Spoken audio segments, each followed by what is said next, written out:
Sweet. Well, it's good to be. Oh, no.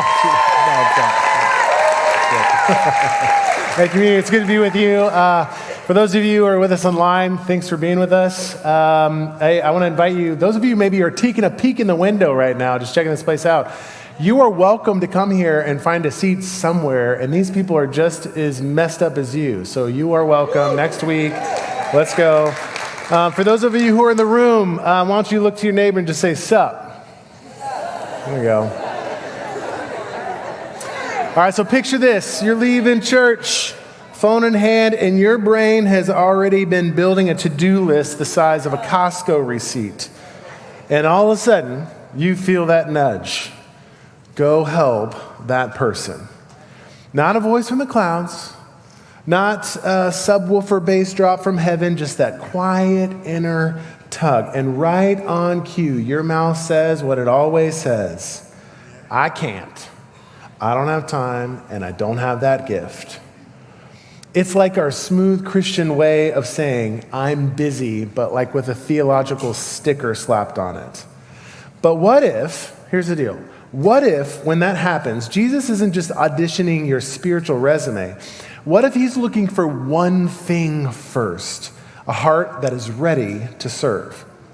See, I think Jesus goes for the engine underneath the hood. A servant heart that actually says yes when the Father whispers, even if the assignment isn't actually in our lane. Well, today is actually about that engine. It's heart work before homework. Think of it as formation before function, posture before position.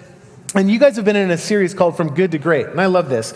And there are just some things that are too good to miss, and missing great is not something that you should want to do. Usually you get a shot at other things. Most stuff you get another shot at, but you don't get this morning back. You don't get that conversation with your kid back. You don't get that nudge from God back once it passes. And some misses are actually really consequential. A season you can't rewind. A relationship that you can't replace. A moment with God that you can't actually reproduce. And today, I don't want any of you to miss great. Not like famous great, but like just great. Fame can be loud and hollow, where greatness can be quiet and heavy. Fame needs cameras, greatness needs a towel. And the bottom line is this, that everyone can't be famous, but everybody can be great. Because greatness is more about what you give rather than what you get, or who you lift rather than who lifts you. And so here's your daily challenge. I think this is the question that literally could reshape your life now and whatever comes next for you. What would great do?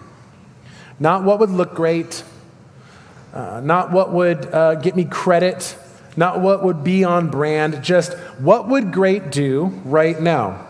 And let me tell you, sharing Jesus matters, like with words. But words travel further when they're carried by a life that already looks like Jesus. And serving is what makes your testimony sound like good news instead of a sales pitch. So here's the map for just this little time we have together. 3 big things we're going to go through. Serving requires a heart shift. Serving actually follows the example of Jesus, and serving opens the door for the gospel. And then along the way, we're going to gently dismantle our favorite escape hatch. I don't have time. I don't have that gift. Now, just as a heads up for today, I'm not asking you to sign up for anything today. That's for another week. Today, let's just let Jesus do his best work in here.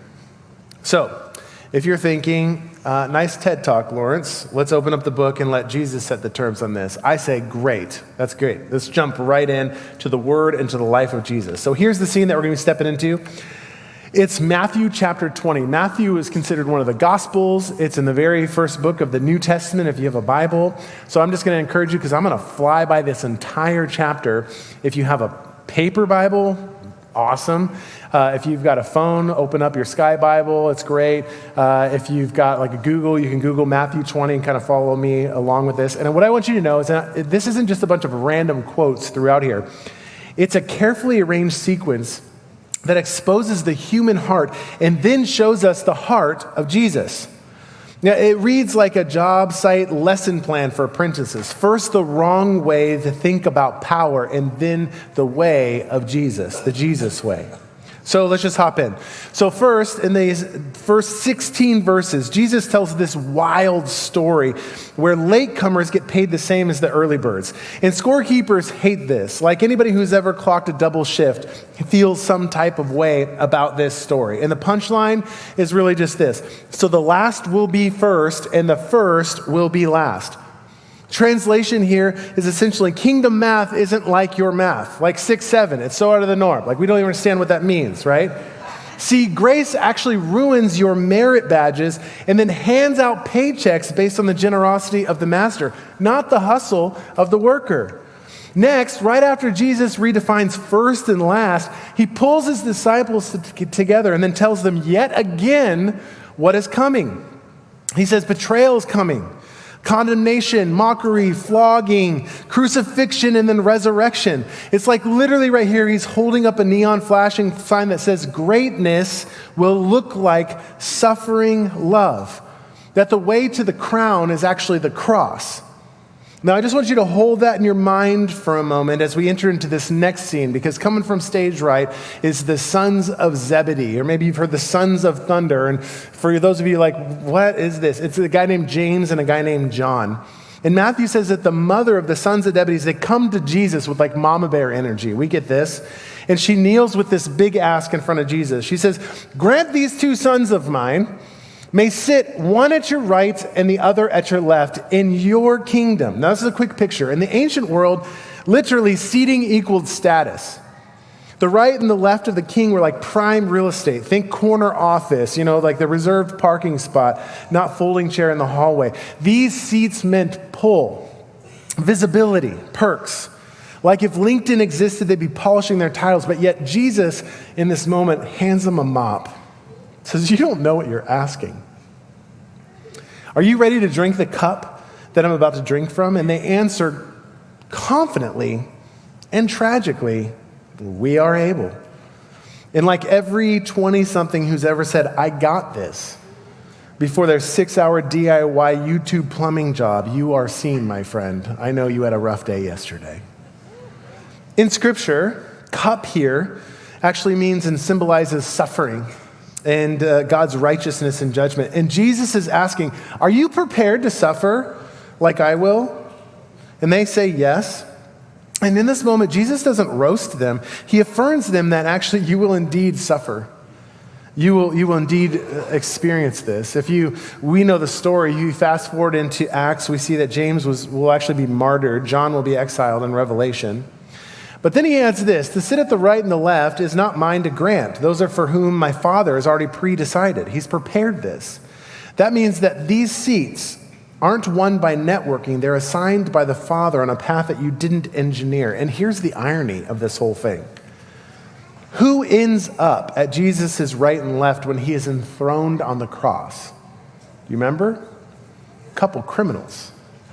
The right and the left in the moment of his revealed kingship are not velvet thrones, but execution stakes. Saying, you wanted glory seating? The king's glory looks like cruciform, so be careful what version of great you're praying for.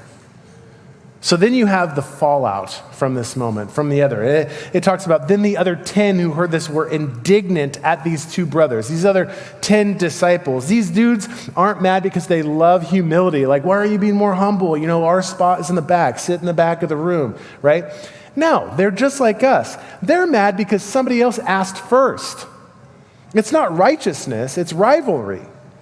It's the crew text thread when 2 guys tried to jump the line for foreman. And so what Jesus does is he gets them on a huddle and essentially mic drops. Basically, he gathers the guys for the talk that they didn't want, but they needed.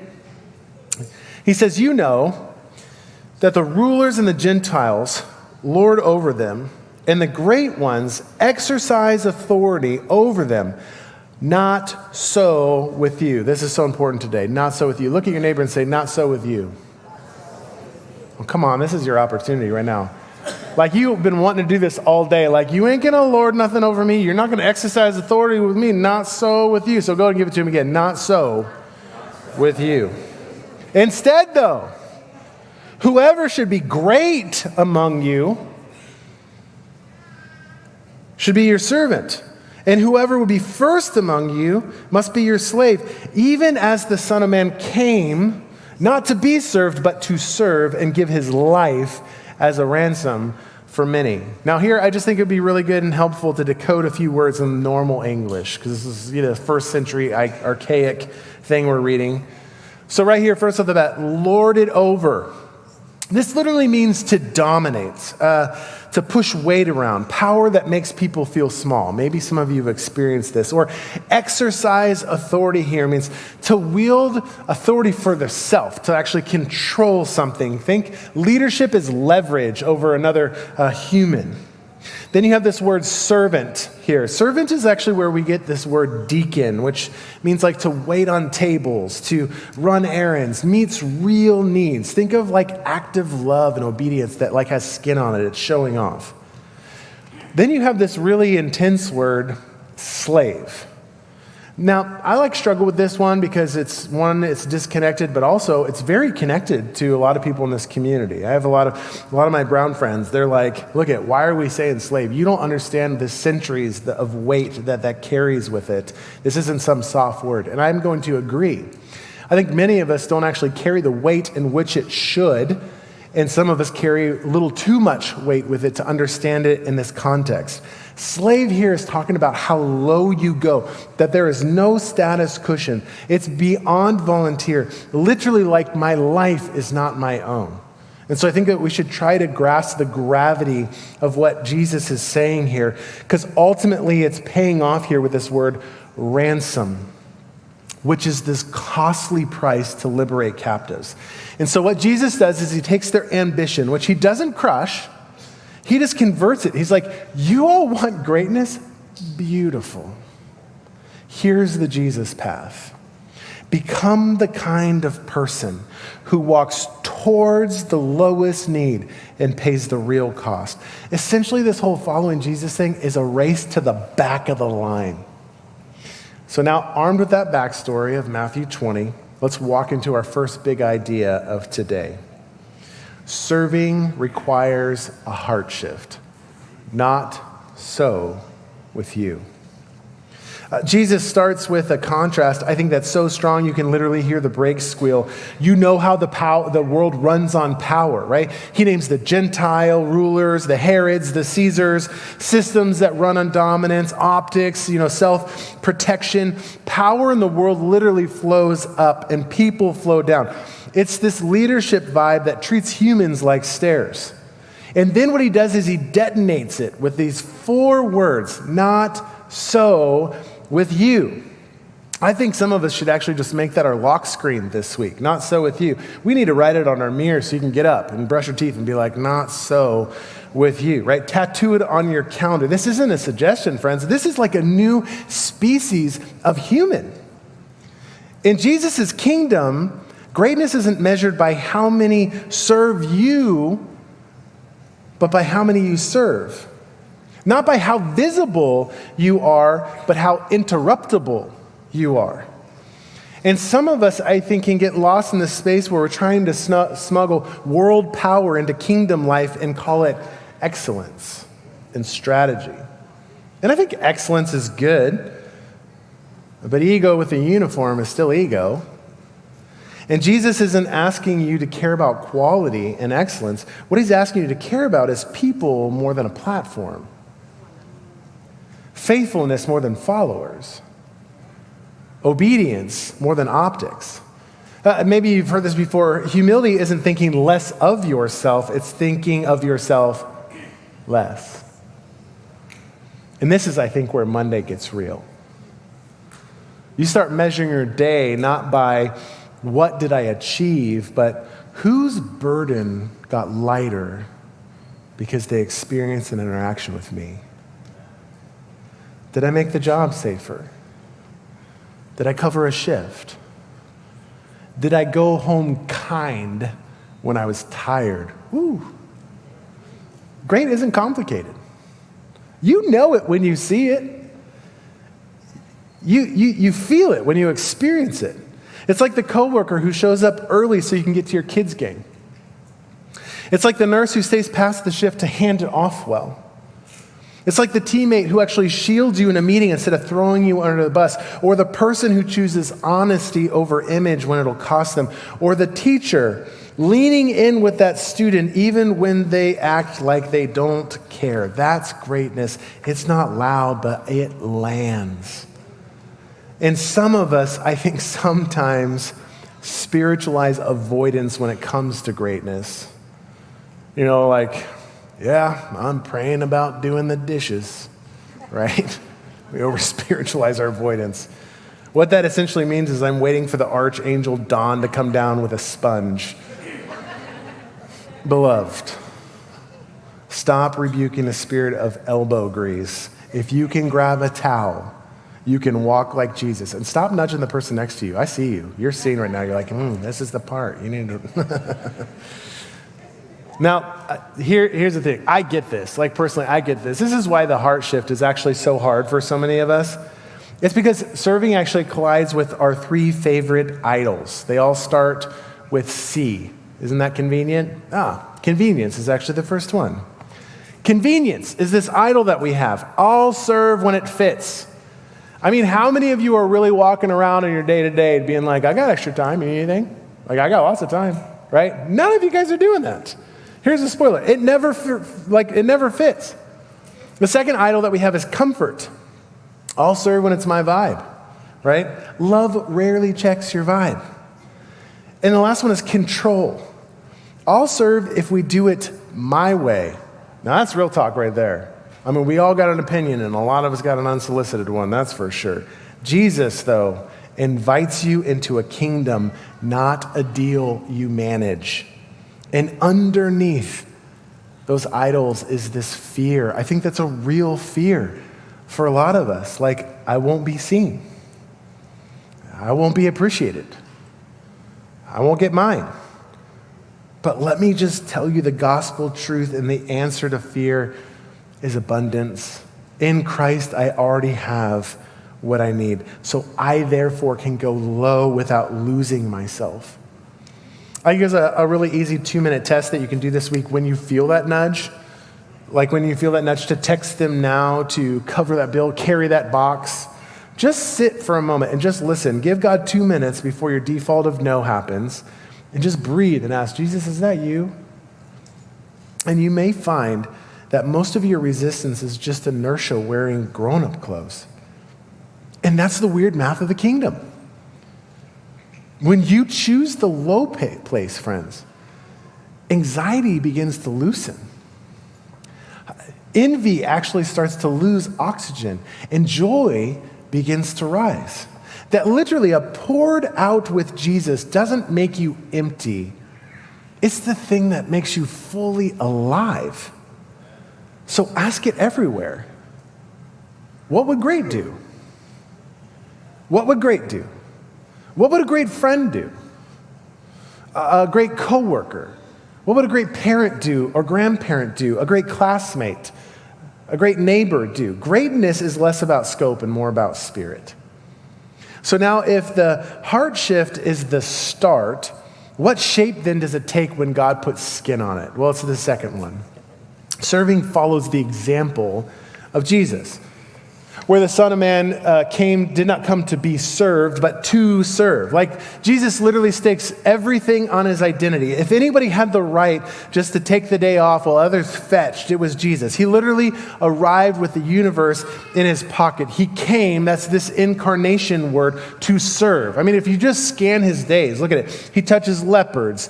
He feeds crowds. He pauses for a bleeding woman. He listens to beggars. He blesses kids. He dignifies Samaritans. He washes feet. He literally keeps moving toward the need, not away from it. I mean, even when the crowd begins to treat him, which is us too, like a vending machine, he doesn't ice them out. He just teaches them what they really need. And then comes that line that explains everything else. And that is, he came to give his life as a ransom for many. Ransom here is so weighty, it means real price. paid to set captives free. This is cross language. This is Jesus serves literally all the way down to death, not because he was serving in his personality type or he was just that kind of guy or that was his Enneagram. It's because love is expensive and frankly, we can't pay the bill. And he doesn't just model servanthood, he saves us by it. And that, my friends, actually transforms our serving. We don't serve to get God to like us. We serve because we have been loved at immeasurable cost. Our tau is our response to the cross. And honestly, if the king's path went down from throne to tau to cross, then why would we think the disciples' path goes up from preference to platform to applause? And just this, if a task ever feels beneath you, it's probably where Jesus is already kneeling. Here's a sentence that you can carry this week. Availability. Availability. Availability beats ability. Availability beats ability. Your gifts matter. Look, you were created uniquely out of like 7.4 to 8 billion people.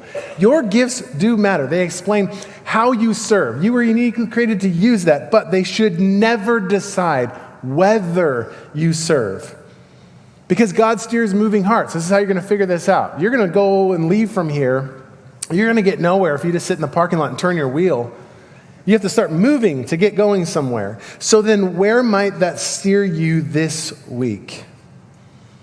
Number 3, serving opens the door for the gospel.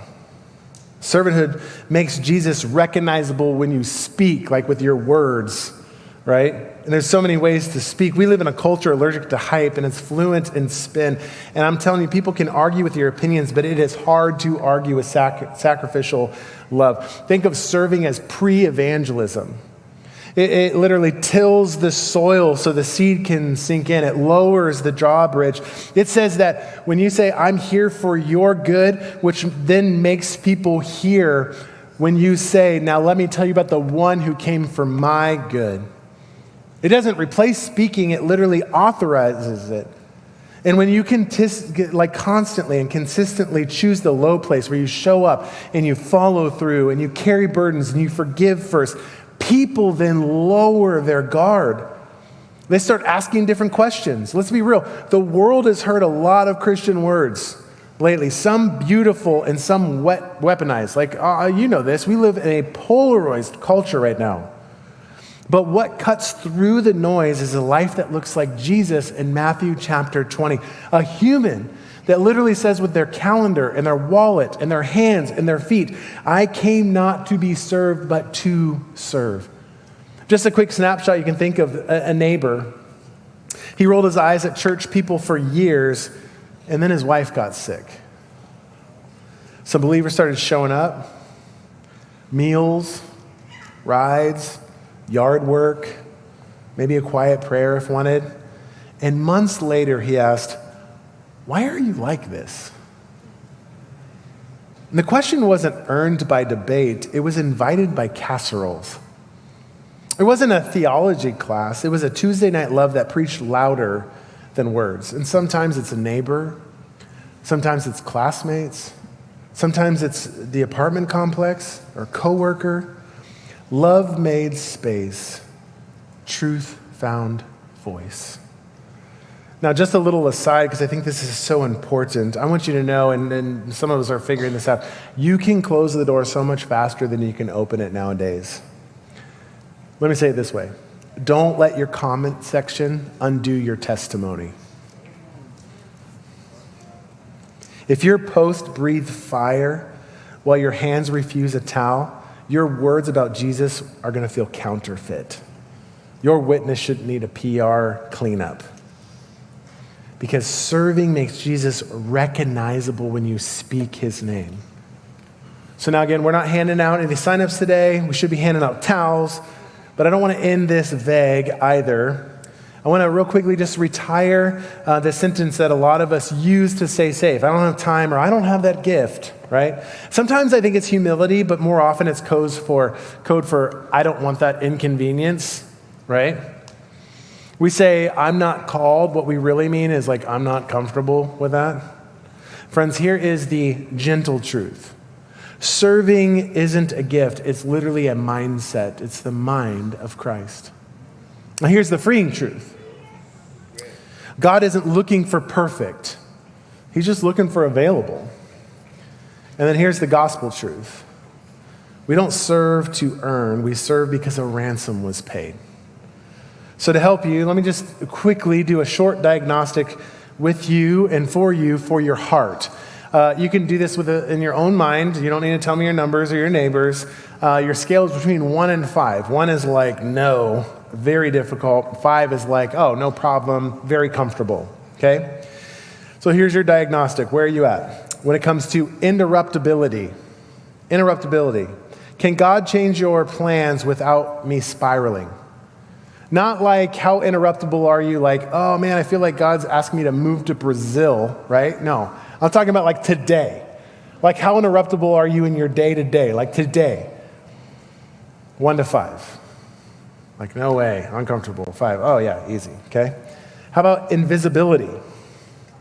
Can I do the low thing with 0 applause and not post about it? Where is that with you? Are you like one of those people who are like, hey, check it out, just at the food shelter with all my people, boo-boo, we're knocking it out, right? Can you do the low thing without applause or getting post for it? 1 to 5. And then proximity. Do you move towards the need or away from it? When you see that thing up there, you're like, oh, we're going to take the long route today, right? The scenic route. Just want to spend more time together. Toward it or away from it. Now, here's the deal. No shame. This is just truth with Jesus. Just, I don't know your number, whatever that is, but here, I'll tell you, if you're low, if your score is low, don't make dramatic promises. You don't need to go from 0 to hero. Just make one small, concrete yes. I'm telling you right now, he does a lot with mustard seeds. Just a little step.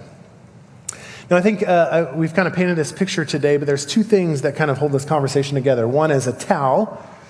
Literally, Jesus kneeling to wash the very feet that are going to run away from him the next morning, and the cross. Literally, Jesus hanging to free the very sinners which nailed him there. See, the world flexes power. Jesus flexed love. And following him means that we keep both of those within reach.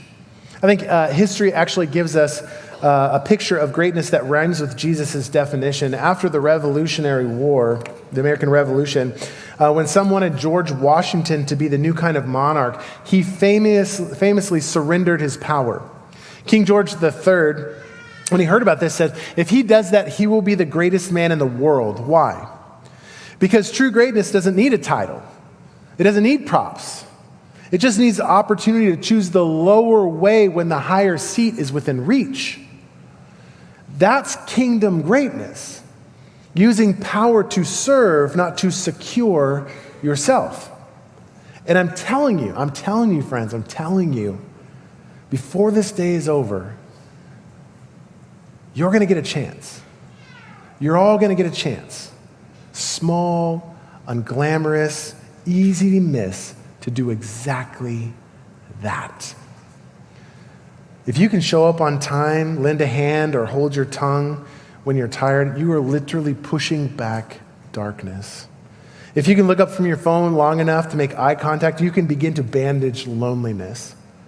If you can ask, how can I help, without then running the other way when the answer comes, you're officially dangerous to cynicism.